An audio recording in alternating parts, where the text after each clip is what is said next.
الله دری هستم، متعلم صنف چهارم. ما به هرات زندگی میکردیم. اونجا به مکتب توحید درس میخواندیم. اونجا یک مضمون به نام مضمون یوسیمس داشتن. بعد ما اونجا رفتیم، اونجا مضمون دادیم، به مو صنف من لایق بودم. بعد از اون از ما گفتن بیا تو میبریم به مسابقات. از رفتیم به مسابقات سطح هرات. بعد اونجا که رفتیم 8 نفر من رتبه اول گرفتم، اون دوم سوم. بعد اونجا گرفتن، بعد معرف گفتن که بیا اینا رو ببریم به کامبوجیا. معرف همراه مکتب توحید. بعد از اون که ما رو بردن اونجا کورس بر ما گرفتن تا دست ما تستر شد. بعد از کورس گرفتن 2 ماه کورس خواندیم. بعد از اون ما رو بردن کامبوجیا.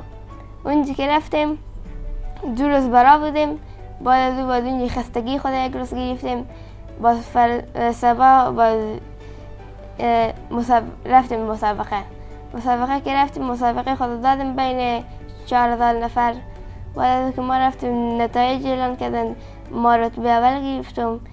بسیار خوشحال شدیم که بیرق افغانستان را بین مردم بلند کردم بین کشورهای جهان. یک روز کامبوجی است، در پایتخت کامبوجی یعنی پنوپن، همون جایی که ما مسابقه داشتیم.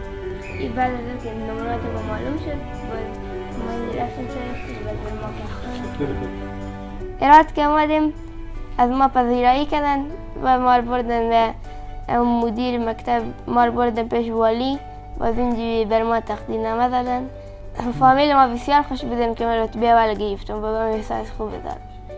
پدرم مادرم برادرایم از من حمایت میکنن که درس بخورم. بعد از اینکه من صنف 12 تمام کردم، چون خلاص شد میخوایم دکتر دندان شم، به خاطر که یک نفر از فامیل ما بود مریض بوده که دندانش درد میکرد. رفت شفاخانه پیشکاری بیهوشی داد، دندانش دیگه درشت ماند. از خاطر او میخوایم دکتر دندان شم.